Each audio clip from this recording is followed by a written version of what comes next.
మన ప్రీతమ ముఖ్యమంత్రి రేవంత్ రెడ్డి గారు, అలాగే మన ప్రీతమ ఉప ముఖ్యమంత్రి భట్టి గారు, అలాగే వేదిక పైన ఉన్నటువంటి మంత్రివర్గ సభ్యులు, అలాగే ఉన్నతాధికారులు, ఎమ్మెల్యేస్, కార్పొరేషన్ చైర్పర్సన్స్, ఇంకా హాజరైన అందరికీ హృదయపూర్వక నమస్కారాలు.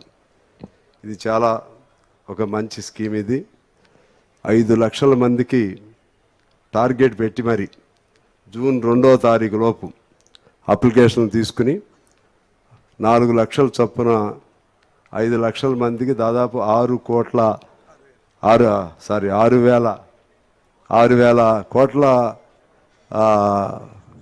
లోన్ రాజీవ్ యువ వికాసం పేరుతో ఎస్సీ, ఎస్టీ, బీసీ, మైనార్టీ ఈ 4 రంగాలకి చేయటం అంటే ఇది ఒక అద్భుతమైనటువంటి ఆలోచన.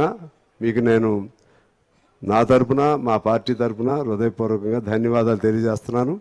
ఈ స్కీమ్ మీరు సక్సెస్ అయితే దాదాపు యువత ఇప్పుడు అందరికీ ఉద్యోగాలు ఇచ్చే పరిస్థితి లేదు. గవర్నమెంట్ ఇంతకుముందు 10 లక్షలని ఇంకేదో పెట్టి ఫెయిల్ అయ్యే కంటే ఇది ప్రాక్టికల్గా 4 లక్షలు ఆ బ్యాంకులతో సమన్వయం చేసుకుని 4 లక్షల చొప్పున అందరికీ అవకాశం కల్పిస్తే ఈ సంవత్సరం దాదాపు ఒక 5 లక్షల మంది అట్లా స్టెప్ బై స్టెప్ ఆ విధంగా చేసుకుంటూ పోతే ఇక నిరుద్యోగం అనే ఒక ఆలోచన నుంచి స్వయం ఉపాధి పైన వాళ్ళ కాళ్ళపైన వాళ్ళు నిలబడే విధంగా ఆ విధమైనటువంటి స్వీయ జీవన విధానాన్ని అలవాటు చేయడానికి ఇది ఒక మంచి ప్రయోగంగా నేను భావిస్తూ ముఖ్యమంత్రి గారికి, అలాగే భట్టి గారికి, మంత్రివర్గానికి అభినందనలు మనస్ఫూర్తిగా తెలియజేస్తూ ఇవాళ ఒక అద్భుతమైనటువంటి ఇప్పుడే బీసీలకు 42% ఉండే విధంగా బిల్లుని దాదాపు పాస్ అవ్వబోతుంది.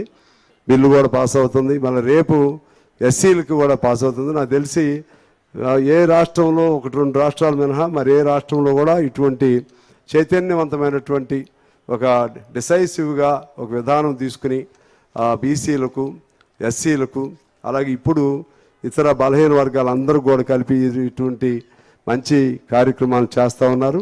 ఇంకొద్ది టైం పడుతుంది, నా అభిప్రాయం నాకు అనిపిస్తూ ఉంది. ఇంకొద్దిగా టైం బట్టి ఇంకా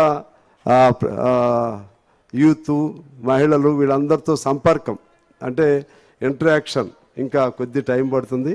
కొద్ది టైంలో మీరు అన్ని అవరోధాలను అధిగమించి మరింత ముందుకెళ్ళాలని ఒక స్నేహ పార్టీగా నేను మిమ్మల్ని కోరుతూ మొన్న జరిగినటువంటి ఎమ్మెల్సీలకు సంబంధించి ఇంత ముందు కూడా మేము చెప్పాము. దాదాపు 100% బీసీలకి కేటాయించి 4 ఎమ్మెల్సీ సీట్లు ఉంటే అందులో మాకు ఒకటి ఇచ్చారు. 4 కలిపితే 100% బీసీలకి ఇవ్వటం జరిగింది. ఆ విధంగా మాట చెబుతున్నారు, మాట అమలు చేయడానికి ప్రయత్నం చేస్తున్నారు.